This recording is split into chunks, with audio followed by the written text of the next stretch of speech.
बिल्कुल ज़बरदस्त। पाकिस्तान का सफारतखाना वहाँ पर बड़ा मुतहरिक है। अच्छा मंसूर साहब, इसके साथ साथ सारी दुनिया की नज़रें भी पाकिस्तान पर हैं। ये जो एवैक्यूएशन प्रोसेस है इसमें लोग पाकिस्तान की तरफ भी देख रहे हैं। तो अभी तक आप कितने लोगों को वीज़े जारी कर चुके हैं? फ़ज़ा के ज़रिए से कितने लोग वहाँ से रवाना हो रहे हैं? पाकिस्तान के बॉर्डर पर कितने लोग आ रहे हैं? तो इसकी भी तफसीलात लोगों से शेयर कर दें। जी, हमने असल में इस मौके पर जिस दिन ये हुआ था उसी वक्त हमने ऐलान किया था कि हम जो भी फॉरेन नेशनल्स हैं या अफ़गान सिटीजन्स हैं उनको पाकिस्तान अगर वो रीलोकेट होना चाहते हैं तो हम उनको मदद करेंगे। पाकिस्तानीज़ को तो खैर हमने लेके जाना हमारी बुनियादी ज़िम्मेदारी है।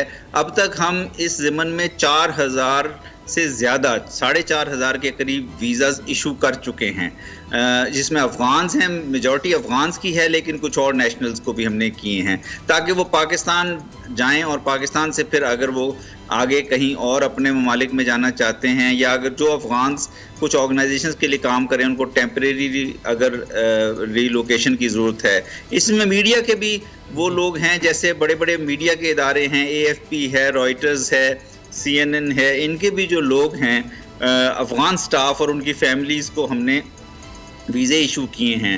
जहाँ तक जो फ़्लाइट्स का ताल्लुक है, आज 2 फ़्लाइट्स चली हैं, दूसरी फ़्लाइट अभी यहाँ से रवाना नहीं हुई, लेकिन एयरपोर्ट पे सर्विसेज बिल्कुल ख़त्म हो गई हैं। यानी एयरपोर्ट पे कोई किसी किस्म की अब सर्विस मौजूद नहीं है। तो मुझे ये मुश्किल नज़र आ रहा है। अब ये देखना पड़ेगा कि आइंदा दिनों में फ़्लाइट्स किस तरह चलाई जाएंगी जब एयरपोर्ट पे बिल्कुल सपोर्ट सर्विसेज ना हो।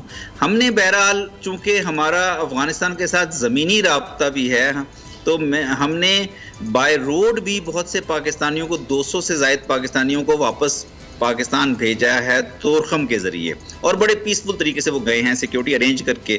तो मेरा ख्याल है कि आइंदा दिनों में अगर कुछ फॉरेनर्स भी यहाँ से जाना चाहेंगे और हम तोरखम के रूट से कोशिश करेंगे कि उनको भेजा जा सके। अच्छा मंसूर साहब, अफ़गान डेलीगेशन जो है, तालिबान का एक डेलीगेशन पाकिस्तान भी आया, और उसके साथ साथ कि मैं सवाल ये है कि क्या पाकिस्तान, ये जो अफ़गानिस्तान में हुकूमत का एक प्रोसेस है, गवर्नमेंट मेकिंग का एक प्रोसेस है, इसमें क्या पाकिस्तान से भी मुशावरत की जा रही है? क्या आप तालिबान के साथ इस हवाले से कॉन्टेक्ट में हैं? देखिए, हम तमाम अफ़गान लीडर्स से कांटेक्ट में हैं। तालिबान के लीडरान से भी हमारे राब्ते हैं। हमारा राब्ता, मेरी कल मुलाकात अफ़गानिस्तान के साबिक़ सदर हामिद करज़ई से, जो कि एक अहम पॉलिटिकल लीडर हैं, उनसे हुई। डॉक्टर अब्दुल्ला से हुई। मैं किसी वक्त गुलबदीन हिकमत यार साहब से भी मुलाकात करूँगा।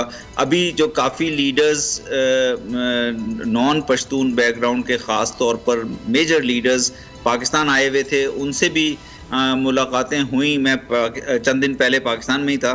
तो अब हमारी देखें पोजीशन यही है कि अफ़गानिस्तान में देरपा अमन अगर लाना है तो तालिबान को और तमाम जो दूसरे तबक़ात हैं, सियासी तबक़ात हैं अफ़गानिस्तान में, उनको मिलकर एक सियासी मुफ़ाहमत के ज़रिए हुकूमत तश्कील देना होगी, एक आइन की तरफ जाना होगा।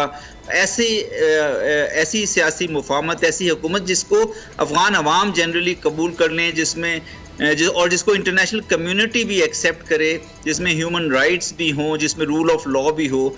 तो वो चीज़ के लिए अब मेरा ख्याल है कि अफ़गान्स को बेसिकली उस पर ख़ुद काम करना पड़ेगा। हम बतौर एक हमसाया उनको सपोर्ट कर सकते हैं। जो ट्रोइका प्लस का ग्रुप है, वो रूस, चीन और अमेरिका और पाकिस्तान, ये चारों मिलकर उनके साथ एंगेज हैं काफ़ी अरसे से। लेकिन इसमें बुनियादी तौर पे अब किरदार है अफ़गान ग्रुप्स का, चाहे वो अफ़गान तालिबान हों या दूसरे अफ़गान लीडर्स हैं। मंसूर साहब, इस्लामाबाद में हमारे साथी एंकर और ब्यूरो चीफ गुलाम मुर्तज़ा मंसूर साहब से जी मंसूर साहब, अस्सलाम वालेकुम जी। मैं आपसे ये जानना चाहूँगा कि जिस तरह से जो बयान शुरू में तालिबान की जानिब से दिया गया, वो क्या जितने लीडरान से आपकी बातचीत हुई है अफ़गानिस्तान में, वो उनकी आवाज़ आ नहीं रही हैं? और क्या यही पॉलिसी जो है अफ़गान जो तालिबान हैं वो रखेंगे? जो बातचीत की गई है, क्या वो जो रेटरिक हैं, it will be converted into their policy? तो ये आपने जो बातचीत अभी तक अफ़गान लीडरान से की है, उसमें क्या आपको ये एतमाद नज़र आया है उन लोगों में कि वो इस बात के ऊपर इसको मानने के लिए तैयार हैं? देखिए, मैं पूरा तो आपका सवाल नहीं सुन सका, लेकिन जो मैं समझा हूँ मैं आपको वजाहत कर देता हूँ कि जब अफ़गान तालिबान से ये सियासी प्रोसेस तो चूँकि गुज़िश्ता 2 साल से तकरीबन चल रहा है, तो अफ़गान तालिबान की पोजीशन यही रही है कि वो सियासी मुफाहमत के ज़रिए आइंदा निज़ाम या आइंदा हुकूमत बनाना चाहते हैं ताकि ये स्टेबल हो।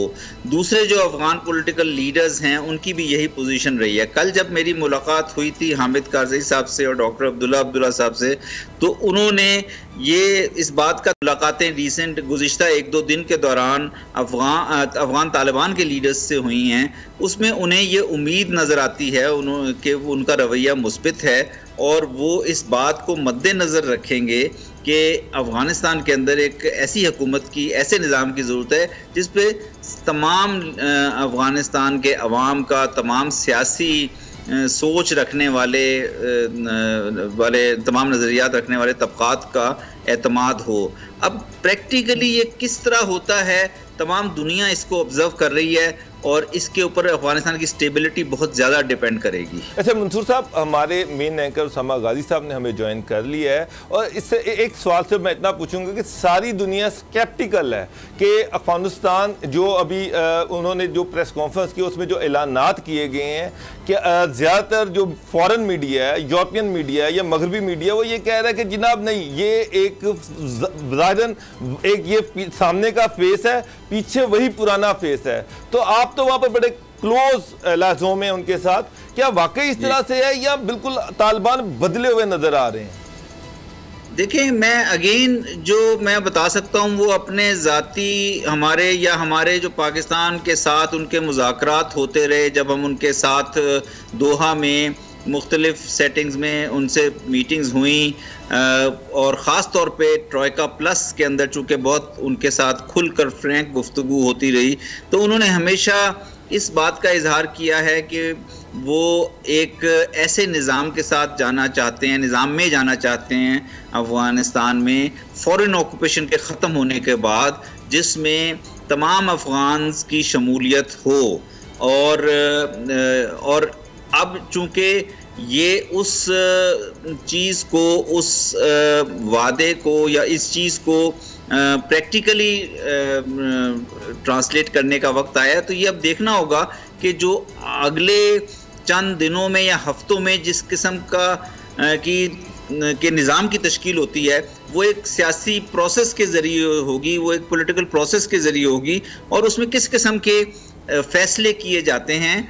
क्योंकि मेरा ख्याल है कि तमाम अफ़गानिस्तान के हमसाया ममालिक बशमूल पाकिस्तान और तमाम इंटरनेशनल कम्युनिटी इन चीज़ों को बड़े गौर से ऑब्ज़र्व करेगी और फिर उसके बाद ये क्लैरिटी आएगी कि अफ़गानिस्तान के हालात किस सिमत में जाएंगे।